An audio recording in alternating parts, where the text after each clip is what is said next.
ஈசான்யத்துல எதுவும் இருக்கக்கூடாது, ஈசான்யம் சுத்தமா இருக்கணும். இது ஒண்ணு ஒழுங்கா இருந்துட்டாலே ஒரு வீடு நல்லா இருக்கும். எது? ஈசான்யம், வடகிழக்கு. எவ்வளவு ஆஞ்சநேயர் எவ்வளவு பாக்குறாரு பாருங்க. அங்க இருந்து ராவணனோட அரண்மனைக்கு போனா மண்டோதரி தூங்கிட்டு இருக்கா. ஒருவேளை இவதானோ? மண்டோதரிக்கு ஒரு கனவு வருது. ஒரு வானரம் குரங்கினம் வந்து உளவு பார்ப்பதை போல ஒரு கனவு மண்டோதரிக்கு. அவ சிவ பக்தன், பார்வதி தேவியோட முழு அனுகிரகம் உண்டு. சொப்பனம் காட்டி கொடுக்குது. அடுத்து இல்லையே, இந்த சம்பாதிங்கிற பறவை ஏதோ ஒரு வனம் பெயர் சொல்லுச்சு. அது என்ன வனம்? சோக வனம். அதுதான் அசோக வனம்.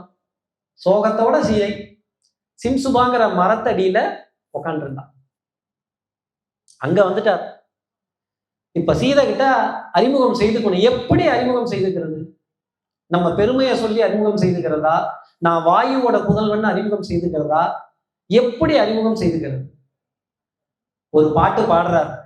ஸ்ரீராகவம் தசரதாத்மஜா பிரமேயம் சீதாபதிம் ரகுகுலாமய ரத்ன தீபம் ஆஜானுபாகும் அரவிந்த தலாய காந்தம் ஸ்ரீராமம் நமாமி. ராமரோட வரலாற சொல்லிவிட்டார் ஒரு பாட்டுல. பிறந்தாரு, வளர்ந்தாரு, தாடகைய சம்ஹாரம் பண்ணாரு, சீதையை கல்யாணம் பண்ணாரு, காட்டுக்கு தவம் இருக்க வந்தாரு, சீதையை தொலைச்சுட்டார். இதை கேட்டோம்னா சீதைக்கு ஒரே சந்தோஷம். ஏப்பா, ராமரை பத்தி ஏதோ காதுல கேக்குதுப்பா, கொஞ்சம் சவுண்டு ஜாஸ்தி வைங்கப்பா, சத்தம் கேட்க மாட்டேங்குது. யாருப்பா? முன்னாடி வாங்கப்பா, யாரா இருந்தாலும் முன்னாடி வா. நீ தேவனா இல்ல முனி குமாரனா, யாரா இருந்தாலும் முன்னாடி வா. இதே கை தூக்கிட்டு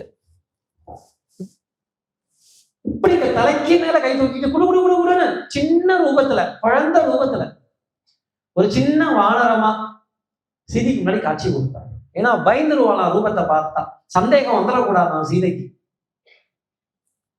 இப்ப சீதை நீ யார்? ஏனோ சந்தேகமா இருக்கு.